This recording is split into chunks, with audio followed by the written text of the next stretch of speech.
Hi folks, you're with Tacitus Today. Tacitus Today, your pushback channel, and thank you for joining this audio, no pictures live stream.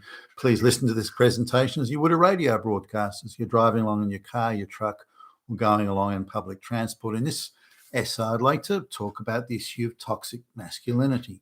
Now, it's come up recently, or it's been around for a while, but it's sort of been, it's re-emerged, if you like, as a top issue for pointless and ridiculous debate, because Kamala Harris's husband has decided it's going to be his mission is to fight back against toxic masculinity.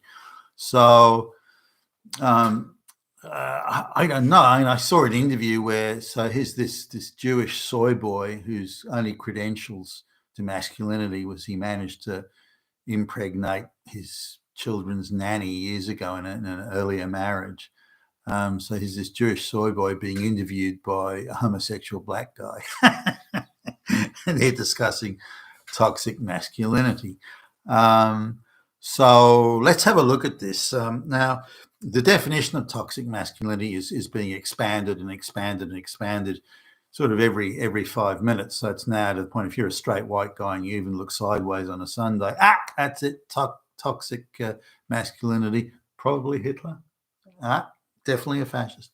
So maybe just talk sort of my views on it and looking at how this has evolved and spiraled, sort of a downward spiral, no less, for this definition, or as close as we can get to a definition of what toxic masculinity is. Now, my position on this is one in sort of placed in practical reality. Now, if let's say my wife walked in the door in the next 5 minutes and says, "Hey, Billy Bob, I've just been given a job on, $10 million a year with endless amounts of first class, 5.5-star travel and accommodation, endless cocktail champagne parties."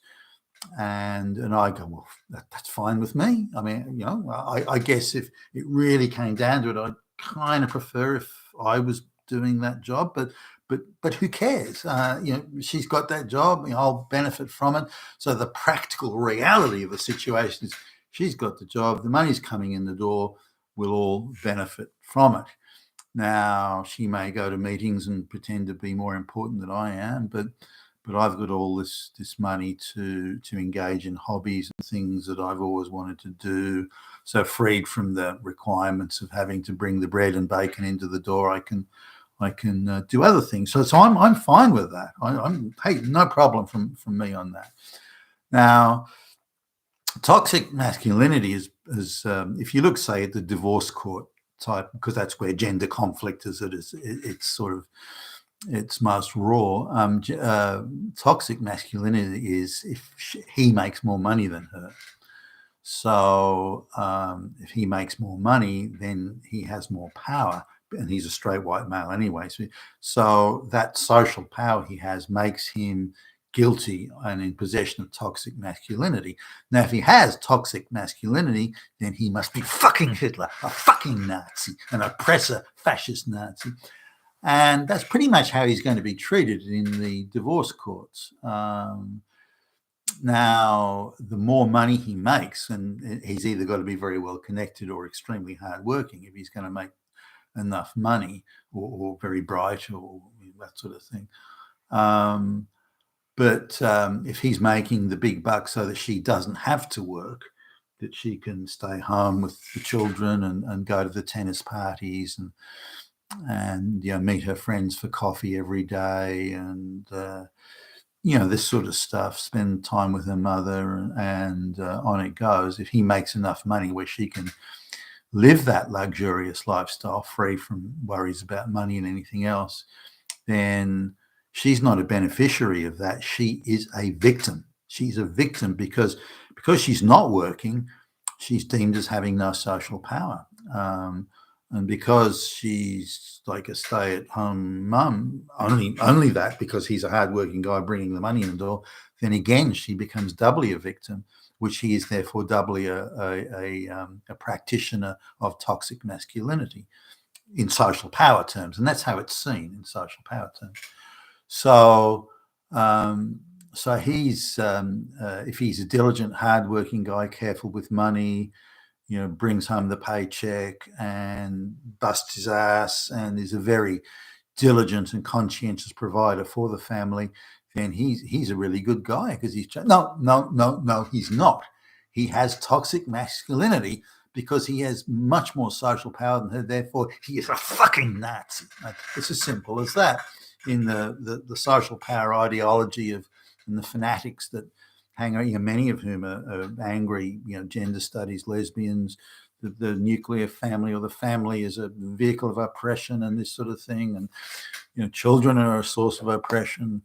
Childbirth is the tapeworm of the exploitation of women, and so they take the view that if you have a relationship where he makes the bucks, again because he's diligent, hardworking, and not because he walks out the front door and money falls on him, but it's different for someone who's just got a patronage job because they got buddies in the right. That's a little bit different. I do accept that, but even so, that doesn't make them toxic in any way. Now, if he is careful with money, so if she wants to buy the 1,000th new lounge suite that year, and he says no, then he's oppressing her. He is a fucking toxic, fucking masculine practitioner. So he's got to be put in his place, and he's got to be. It's all got to be flushed out. So we need to understand that the ideological sort of structure of what is toxic masculinity. Now, if she and he have the same sort of job on the same, say they're both school teachers, for example. We're both the same grade of school, both being paid exactly the same money, both, and they're sharing the parenting and that sort of stuff. Because the guy busting his ass to make the big bucks, he's not working short hours. I can speak from personal experience. 70 hours plus a week is not unusual. And if they're going to pay you the big bucks, if you're not a well-connected stooge, if you're going to make the big bucks, you have to be doing exceptional work and working hard and crawling to the right people, all that sort of thing. But if he's making the same money, so the same job, then you kind of get a bit of a pass. But if he ever said to her, "Well, I'll drive the car," toxic masculinity again. So it's very much a ideological, as driven by gender studies, lesbians, an ideological structure.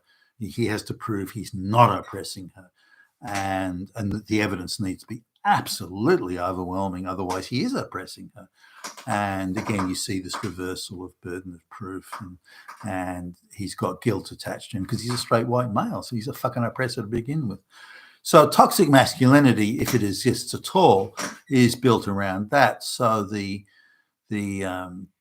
black guy who may impregnate several women and he goes around as an itinerant odd, labourer, drug dealer, getting money under the table for odd jobs or anything like that, then he's not, he doesn't have toxic masculinity because he's not oppressing. He doesn't make more money than her.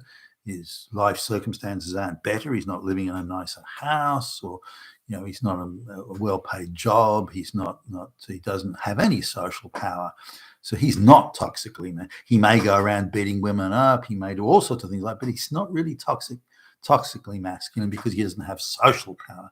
So you see the divide here. A very well-behaved, very respectful, very diligent, conscientious pillar of society white guy is toxic, does have toxic masculinity. Now they talk about, well, a toxically masculine guy is someone who goes around, he's all tough, he beats everyone up. Yeah, blah, blah, blah. No, that's not how the social power ideology scale works. If you're a drug dealer, drug baron or something, you run around shooting black people, shooting each other, that sort of thing, they don't really see that as toxic masculinity. That's like, so again, only really straight white males on above average income, or where they make more money than she does, then that's the toxically masculine guy. And also in intact families with a white male breadwinner or primary breadwinner, she may have a job, but doesn't make the sort of money he does, then that creates the launch pad for another successful white integrated, stay together white family, and that's not what they want. So they're prepared to deride that as being a toxic, a case of toxic masculinity, because there's an intact, stable family where he is the primary breadwinner. Now, if you're the guy, out busting your ass and you're the primary breadwinner, you'll get a proportionate say in what happens in the household, where money's spent, what's it spent on, and whether or not you do need the 100th new land suite that year. You get a say in that. And it's nothing to do with toxic masculinity, far from it. That's the practical reality of having a successful family and acquiring the resources to make sure the family's okay. So you get say the guy is, the man and woman who got the same job.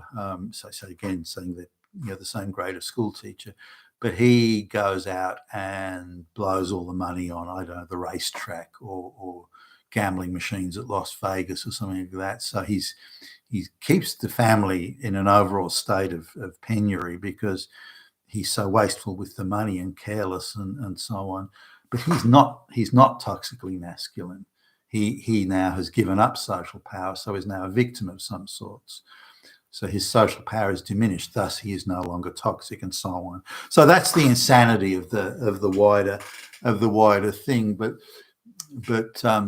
speaking from what moral platform, I don't know, Kamala Harris's soy boy Jewish husband, I wouldn't have thought he was a straight guy. Actually, he sounds gay, but he's the one who's going to lecture the American public and the rest of the world about toxic masculinity. Oh, fuck. You've been fantastic today, your Pushback Challenge. Thank you for listening.